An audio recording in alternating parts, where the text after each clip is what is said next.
Today on What Went Wrong, all the shit you gotta think about when you're starting a series.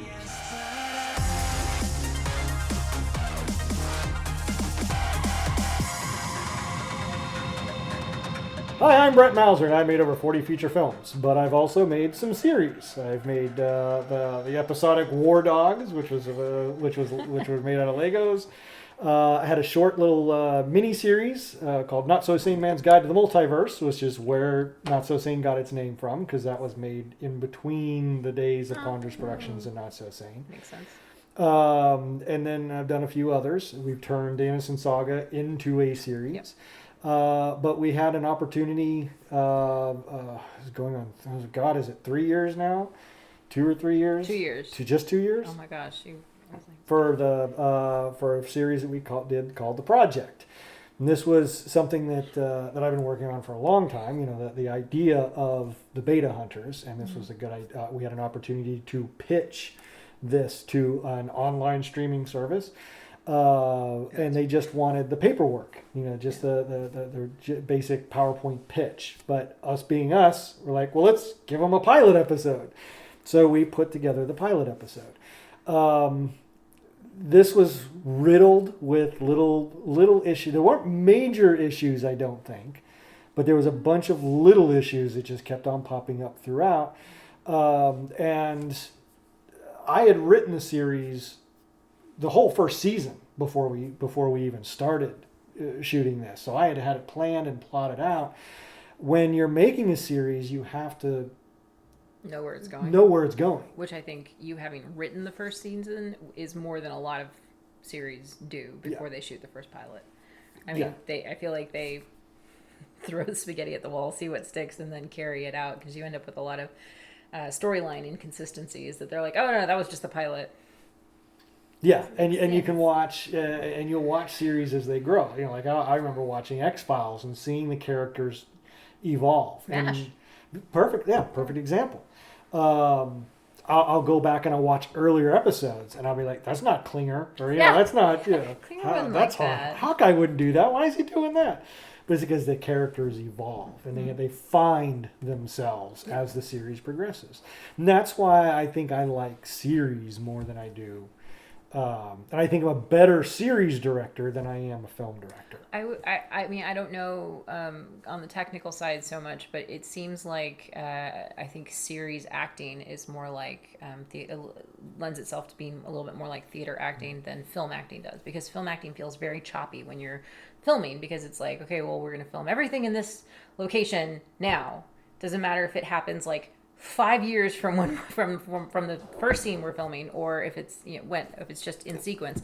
But I feel like a series, at least it's kind of happening in packets in sequence, and that's a little bit easier for character development and kind of like we were talking earlier, but also like kind of like falling into kind of what's actually happening and being able to invest a little bit more as an actor. But and we kind of ran into that exact same thing. Even though it was the original Innocent Saga, which was 10 feature films, we still had to do that because all of the I was just watching chapter 5 of the Innocent Saga, and there are scenes that take place in Donovan's office. Mm-hmm. Well, those scenes were the first thing we ever shot in the studio, because we had the studio, and we would set up we set up like the police station. Then we set up Donovan's office. Then we set up the Blue Star Lab, things like that. But we would tear it down, and it was done. When we were done with Donovan's office, we were done. We didn't go back to it. So things all the way in, I think Donovan's office was all the way until we see it all the way in chapter 6 of the Innocent Saga. it was all from that first. That was all from that first month of production. Yikes. Because when we had Donovan's office, and that was it. There was no going back once we tore that thing down. So and that's when like Craig in the interview in the documentary, he talks about, we would shoot. Okay, so what movie? Well, this is number 9. We're in the second week of filming it. So where am I in 9? Well, sorry, Craig, I can't tell you that. It doesn't matter. Just say the goddamn lines, Craig. Well, damn it, Brett. It's like, but where am I? I just say it a bunch of different ways. I'll pick what I like. I've walked that line. The difference between film, series, and I've got this film series. I like series because you get to know these characters so much more. I mean, granted, like the Avengers, the Marvel series, you've got this series of films. and people still get very attached to these characters, but I don't think you'll ever. I think the have that Marvel same- characters are different though. Well, you've got the outside sources as well, but what in a film series, whether it's a trilogy or whatnot, you're still not going to have that impact with somebody that you've been watching for 5 or 6 years. Well, Lord of the Rings, Yeah. right? I mean, even though you're coming into it with the books, I mean, the books were a very short series. It wasn't like years of comic books, right? Because that's more episodic, right? That's more like a series. Right. But you're right. I mean, you spend years having these people come into your home once a week, right? And investing that time in their story and their development. My older sister used to watch General Hospital or Young and the Restless or something, and I mean, for her it was like, I mean, she knew the story, and I mean, I never got into soap operas, but I just remember for her it was like she used to get so mad when I played the piano and she couldn't hear the story because she was trying to follow and she was very invested. But it's so much easier to get invested when it's just kind of over and over, where as opposed to going and sitting in a movie theater and watching it for 3 hours and then waiting a year for the next film to come out. Yeah, and you get to explore the characters more. An hour, 22 hours in a series, in a season. Of your regular TV show. So, and the Ponders universe is kind of a series. We come and we go. We have this, we come together for a film and we have to go away, go back to our regular lives.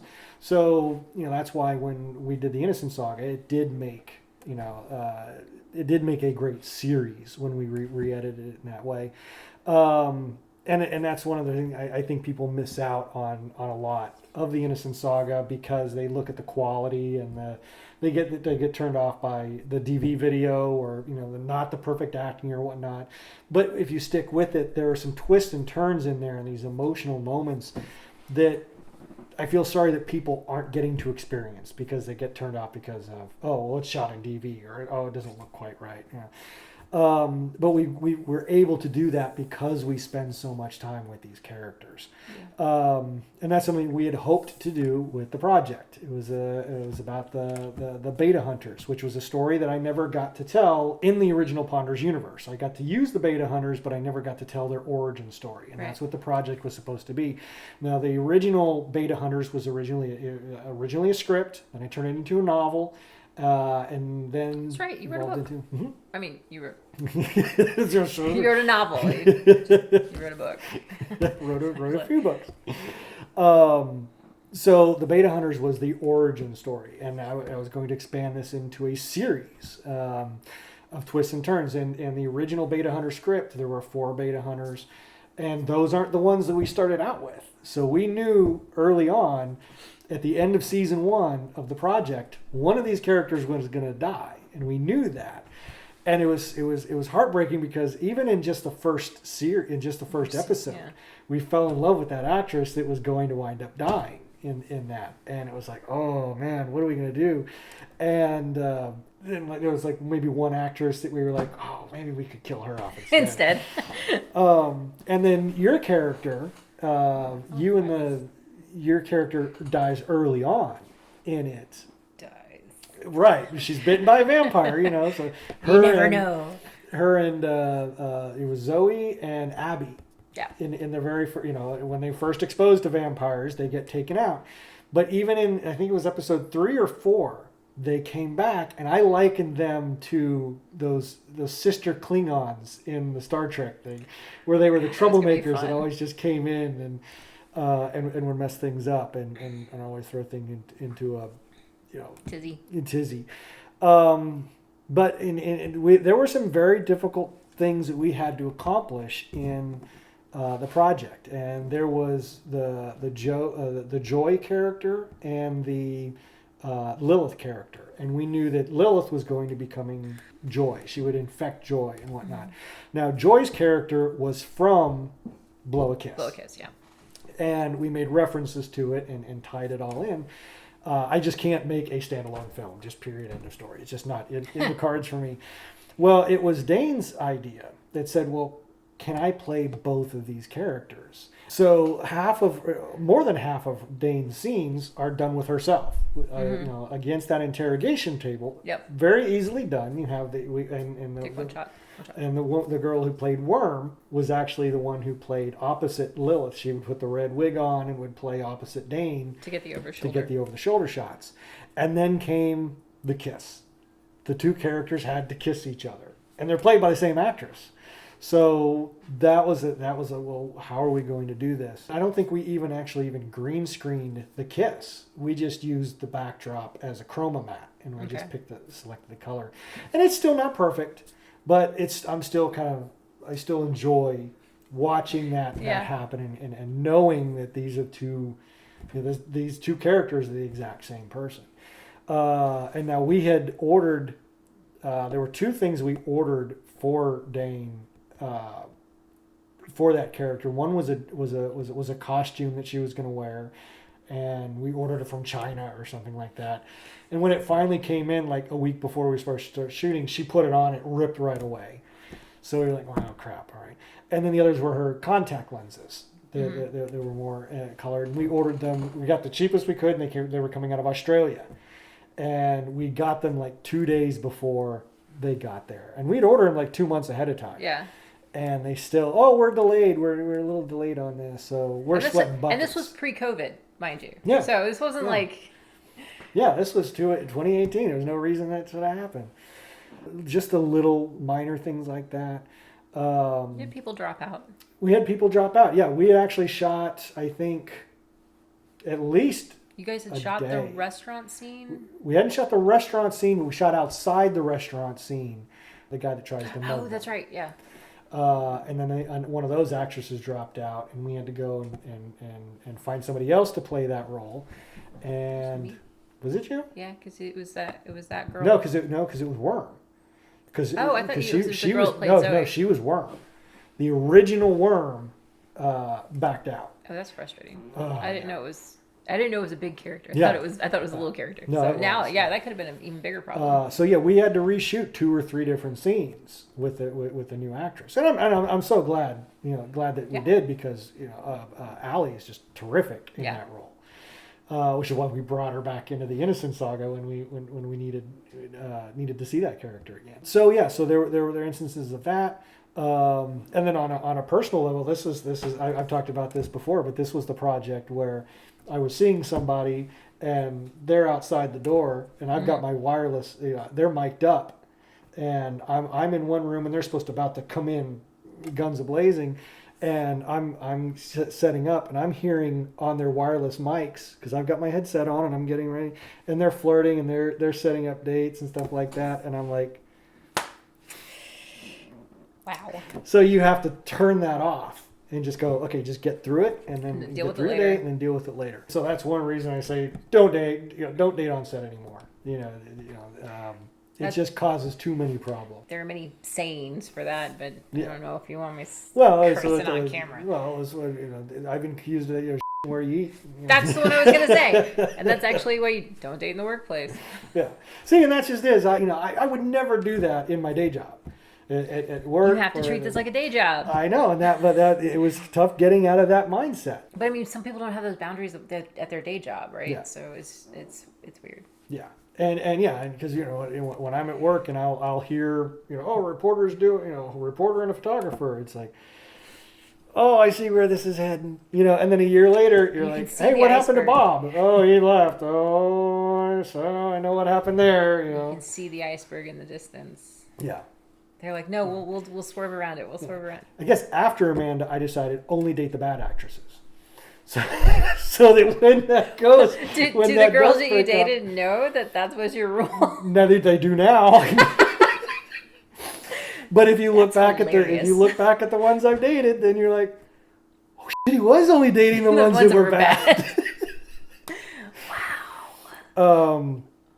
So I that gave myself really that expands your excuse. pool. Yeah. Sorry. No, you're right. So for me there was that I only date the bad ones, so that if it does go south, no loss. And It is that it was that project to project thing. It's like, Yeah. well, we shoot for a month, so if it does go south, it's a week or two. I got to deal with it or whatever. I will say though that also puts you in a position where you're dating a very specific type of person. Which don't date actors or actresses. They're just Hey.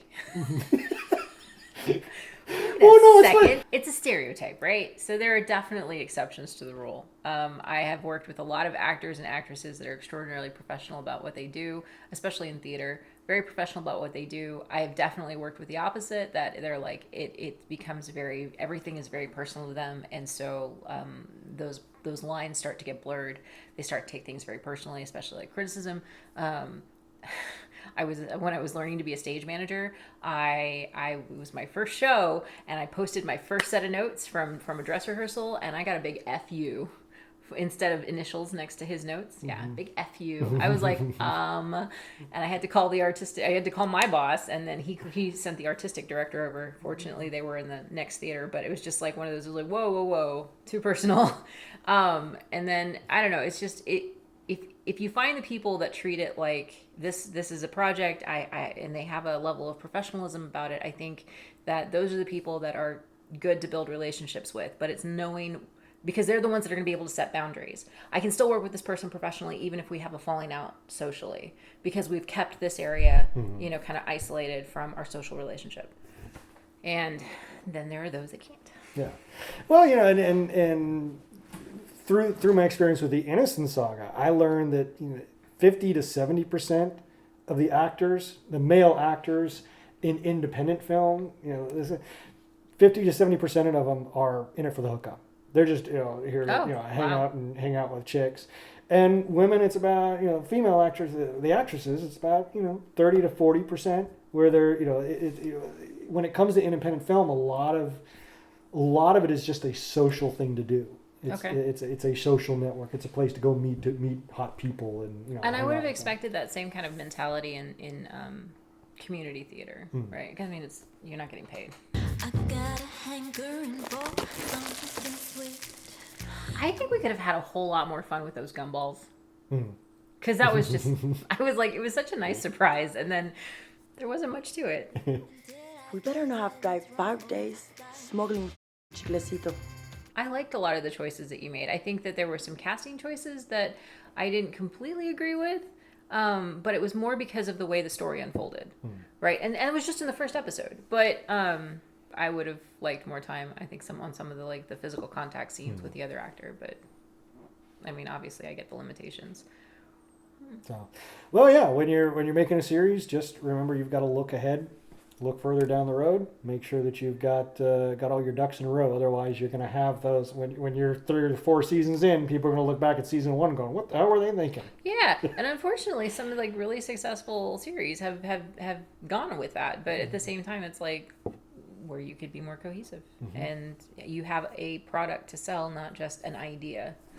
And then somebody else can take your idea, and you're no longer involved, and then it's and then it's theirs, and it's their creature, and then I don't know. So plan out your series. Know what all the little secrets are. Otherwise, you'll wind up being lost.